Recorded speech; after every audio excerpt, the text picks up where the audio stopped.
కూర్చోండి కూర్చోండి. వీడున్నాడే వీడు మా వాడు, మీ బాసు. వాడు లక్ష్మీపుత్రుడు, ఆగర్భ శ్రీమంతుడు. వాడు పుట్టడమే ఒక పెద్ద విమానంలో ఎయిర్ కండిషన్ లో పుట్టాడు.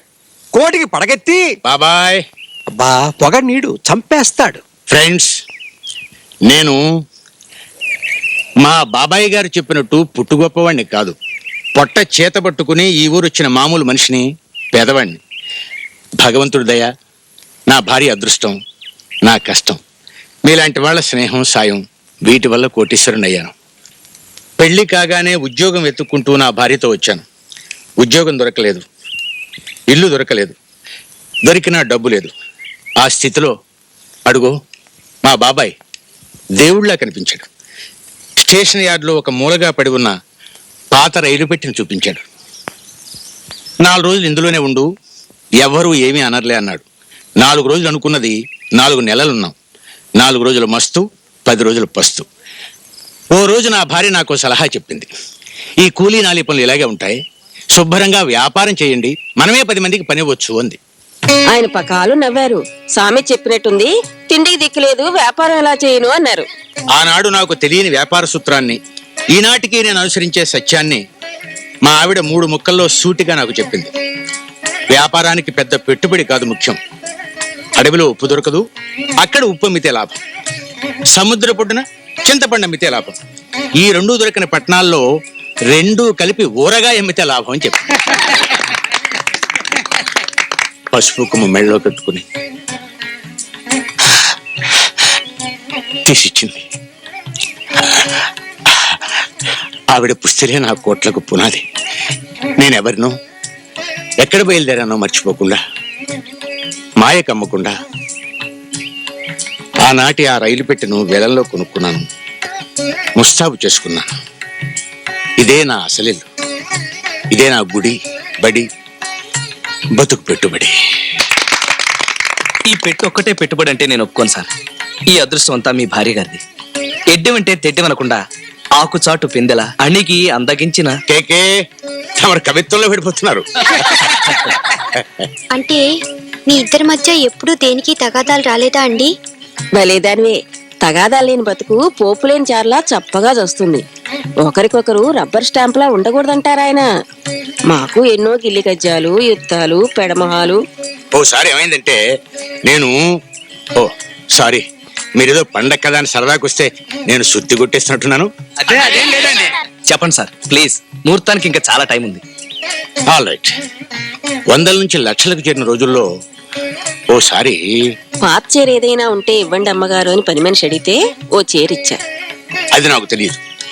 నాకు చాలా ఇష్టమైన చీరలు అదొకటి. ఓ రోజు సాయంకాలం ఇంటికి వచ్చి నా గదిలోకి వెళ్ళేసరికి పని పిల్ల పక్కలు సర్దుతోంది. సంజయ్ వెలుగులో ఆ చీర చూసి మా ఆవిడ అనుకున్నాను, ఏమిటే వాళ్ళు ఈ చీర కట్టావని భుజమే చేయవేశాను. పని పిల్ల అదిరిపడి వెనక్కి తిరిగి చూసింది. నేను కంగారు పడి వెనక్కు తిరిగాను. అప్పుడే గదిలోకి వస్తున్న మా ఆవిడ ఇది చూసి గిరుక్కుని తిరిగి వెళ్ళిపోయింది. మీరు ఇది సంగతి అని చెప్పినా నమ్మలేదా? ఆవిడ అడగంది నేనేలా చెప్పనయ్యా? ఆవిడ అడగలేదు, నేను సంజయ్ చెప్పలేదు. నేనేమని అడగలను? ఇంత పాడుబుద్ధి ఏమిటని బాధపడ్డాను. ఆయన చెప్పొచ్చుగా, చెప్పలేదు. 15 రోజుల పాటు ఈ సైలెంట్ యుద్ధం సాగింది. ఆవిడ అన్నం వడ్డించి అటు తిరగడం, నేను ఇటు తిరిగి 2 మెతుకులు మింగి పారిపోవడం. బతుకు నరకప్రాయమైపోయింది. నన్ను నిలదీసి అడగొచ్చు కదా, అడగలేదు. అంటే నేను పాపిష్టి పని చేశాను నమ్మినట్టే కదా. నాకు కష్టం వేసింది, కోపం వచ్చింది. మీరెప్పుడు అడిగారు? ఇప్పటికీ అడగలేదు. అడిగే అవసరం లేకుండా ఆయనే జవాబు ఏర్పాటు చేశారు. ఓనాడు సాయంత్రం ఆఫీస్ నుంచి రాగానే ఇంట్లో రాకుండా లాన్లో కూర్చున్నారు. అర్జెంటుగా టీ పట్టమని నౌకరితో కబురు చేశారు. నేనా పూజలో ఉన్నాను. వెంటనే వెళ్ళకపోతే అలిగి టీ వద్దంటారు. పూజ మానేసి టీ తీసుకువెళ్ళాను. ఆయన కుర్చీలో వెనక్కి జారబడి కళ్ళు మూసి కూర్చున్నారు. పూజలో ఉన్నాను, లేస్తే దేవుడి కోపం, లేచి రాకపోతే మీ కోపం, మీకన్నా ఆ దేవుడే నయం అంటూ ఆయన కూర్చున్న కుర్చీ చేతుల మీద కూర్చున్నాను. కుర్చీలో మనిషి అమ్మగారు అంటూ దిక్కులు లేచి దండం పెట్టి పారిపోయాడు. అంటే ఆయన సూటు బూటు తొడిగించి పనివాడిని కూర్చోబెట్టారన్నమాట. నే కంగారు పడి పక్కకు చూసా. చెట్టు చాటున అలాంటి సూటు బూటులోనే ఉన్న మావారు నా కేసు చూసి నవ్వుకుంటూ వెళ్ళిపోయారు. ఆయన మిమ్మల్ని ఏం అడగలేదా? నేను అడగటానికి అసహించుకున్న ప్రశ్నకి ఆయన జవాబు అలా ఇచ్చారన్నమాట. కంటికి కనిపించేవన్నీ కనిపించినట్టే ఉండవు, నిజాలు కాకపోవచ్చు, తెల్లనివన్నీ పాలు కావు. ఏదైనా కాపురానికి పునాది నమ్మకం, గౌరవం. అనుమానం వస్తే అడగాలే తప్ప మనసులో కుళ్ళుకుంటే అది ఎదట వాళ్ళని అవమానపరచడమే. పద.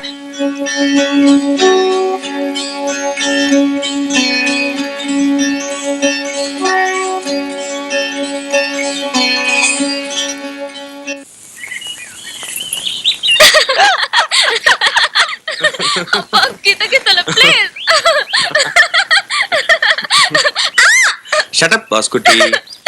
బాస్కుట్టియా అంటే? బాస్కుట్టి అంటే బాసు గారి కూతురు. ఓహో, అందుక కేకే ఎప్పుడు నన్ను బాస్కుట్టి బాస్కుట్టి అని పిలుస్తాడు.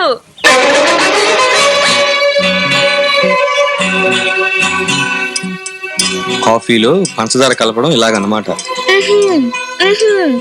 మరి టీ అయితే ఎడం చేత్తో కలపాలి. ఎలా అయితే నాకెందుకు? నీకు వంట నేర్పించమని మక్క చెప్పింది. వంటెందుకు? ఎందుక? నువ్వు అసలు ఆ కేక్ అని కట్టుకొని ఉండాల్సిందే. ఎందుకో వాతలు పెట్టి చెప్పేవాడు. ఊర్ కేకే నిన్ను నేర్పించడం కోసం అతన్ని పెళ్లాడతానని ఆశ పెట్టి ఆడించాను. పూర్ కేకేవా? వాడు బతకనెచ్చిన వాడు, నువ్వే పూర్ వసువి. అంటే బాసు కూతురు కోపం వస్తే ఉద్యోగం ఊడిపోతుందని భయపడి నిన్ను చేసుకునేట్టు నాటకం ఆడాడు. నిన్ను తోలు బొమ్మలా ఆడించాడు. నాకంతా చెప్పాడులే.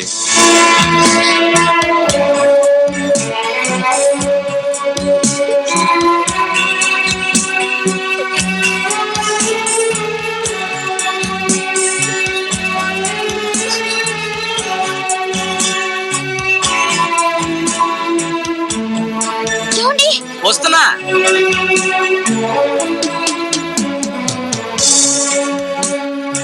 మీరేం చెప్పొద్దు. చెప్పినా నేను విన్నా నమ్మను.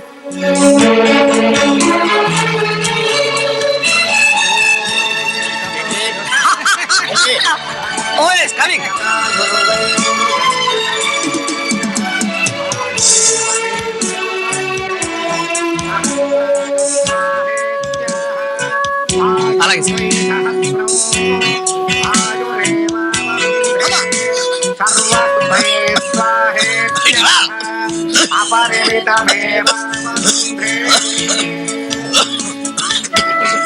మాత్రలు వేసుకోవాలి. కాఫీ మంచినీళ్ళు తెమ్మని అరగంట అయింది. అలాగేనండి, తెస్తాను. నేనంటే నీకు అసలు లక్ష్యం లేదు. ప్లీజ్ కృష్ణాజీ గారు, ప్లీజ్. చెప్పండి.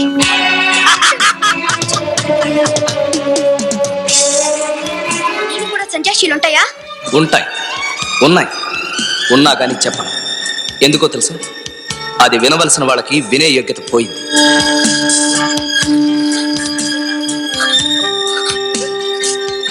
శంకరారు నిలబడండి. అమ్మా ఒక్కడుగు వెనక్కి వేయండి. మామగారు రండి. ఆదర్శ దంపతులు, అగ్రతాంబూలం మీదే. ఎక్కువసేపు మంచోలేను, మాత్ర కూడా మింగలేదు. సార్, మిస్టర్ కేకే, 1 సెకండ్. కొంచెం అలా ఉండమ్మా. నువ్వు రాయిలా నీతో అక్కడి నుంచో.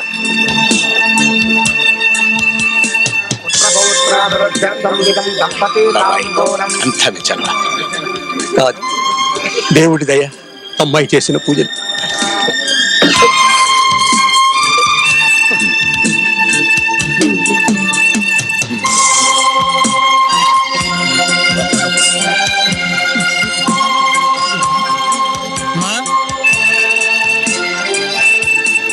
రామ్మా.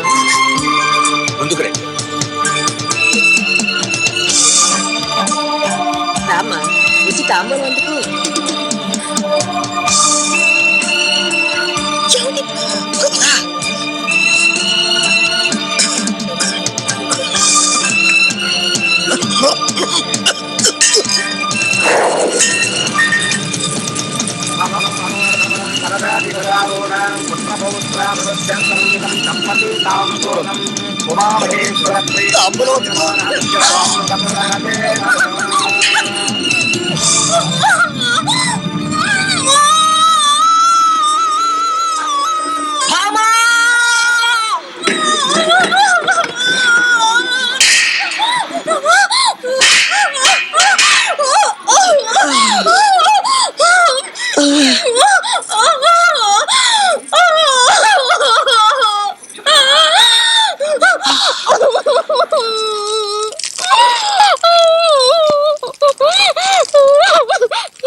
అరిచి నిజం చెప్పి నిన్ను నేను నమ్మించడం కంటే ఆ నిజమేదో నువ్వే తెలుసుకోవడం మంచిదని నిన్ను నేను బాధ పెట్టాను. ఈ బాధ మంచిది, అవసరం.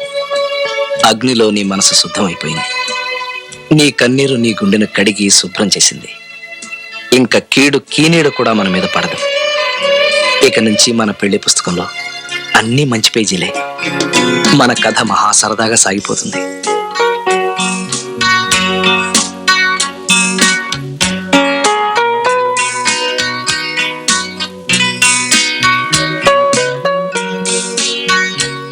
సార్, మేమిద్దరం ఒక అబద్ధం ఆడి 2 నిండు ప్రాణాలు కాపాడాలనుకున్నాం.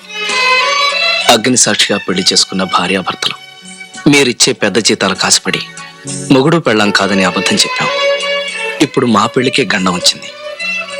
6 నెలలు ఈ అబద్ధాన్ని పోషించిన ఈ హోమాగ్ని ముందర, మీ పుణ్య దంపతుల ముందర అబద్ధం చెప్పలేకపోయాం. మాకు డబ్బొద్దు, ఉద్యోగం కూడా వదులుకుంటాం. మేం కోరేది మమ్మల్ని క్షమించమని.